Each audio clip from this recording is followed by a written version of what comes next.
او که اصل اتفاق اتحاد جوړه بیا خو لیډرشپ ختم. خدای چا ځان له خپل ترتیب دی. الله فرمایي چې تاسو یو کېدل غواړئ، یو موټی کېدل غواړئ، نو بحبل الله په قرآن سره به یو کېږئ. په قرآن سره ښه دی وینه تخپل د تنظیم نوم ختم کا، زما د تنظیم نوم، بل وینه زما د تنظیم نوم، راځي چې یو شو. واعتصموا بحبل الله جميعا. یا کله کله دا را جمع کېدو مقصد بدلی.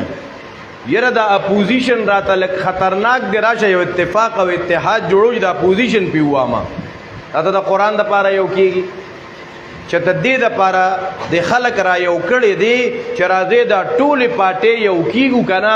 یره په دې ملک کې ډېره غټه بدامني ده، یره په دې ملک کې غټ قتل و غارت دی. کله ماشوم حلال کړي، کله طالب سره زیاتې شوي، کله سټوډنټ سره زیاتې شوي، کله یونیورسټۍ کې چا قتل کړي، کله بل ځای کې یو ریپ راغلی دی.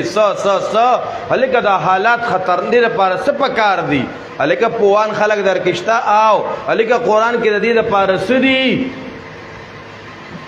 نو قرآن کې دې دپاره دا دي چا چې قتل وکړه د هغه سزا قتل دی. هلکه دا راته قرآن وښوده که نه، راځئ چې ټول را یو شو، هلکه په دې ملک بدامني ختمو، قتل و غارت ختمو، راځئ په دې ملک به د قصاص قانون جاری کوو. کتب علیکم القصاص فی القتلا قرآن ذکر کړی. د معاشرې نه مکمل د قتل و غارت د دې جنگ جګړو سسټم ختم په یو آیت سره. دې لپاره اتفاق اتحاد نشته، د دې پکې تذکرم نشته یاره. هلکه زه نور کارونه به رستو کوو، خو دې وخت کې خو مونږ ته مسله د غټه د بدامنۍ ده.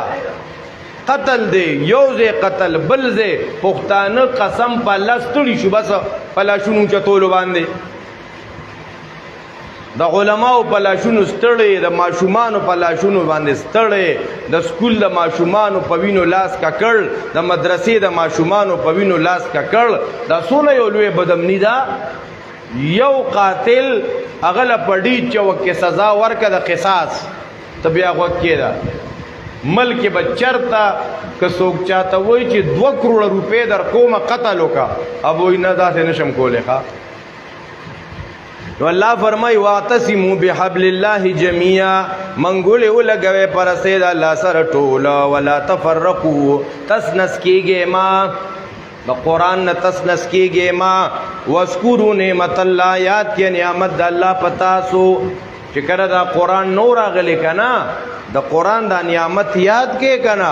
اذ کنتم اعدان، چې کله تاسو د یو بل دشمنان وې، په وړه وړه خبره جګړې، کبھی پانی پلانے پہ جګړه، کبھی ګوړه دوړانے پہ جګړه. اذ کنتم اعداء، کله چې تاسو دشمنان وې، په وړه وړه خبره جګړه.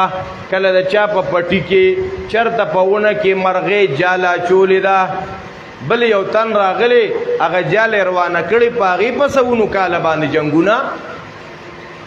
دا دشمنو کې تاسو مبتلا وې، دا قرآن راغی، دونه عظیم کتاب راغی، دا مینه پیدا کړي، محبت او الفت پیدا کړي.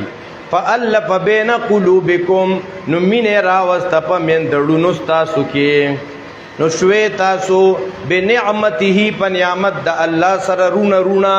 د قرآن تاسو کې یو ورورولي راوسته. دا قرآن کریم دونه عظیم الشان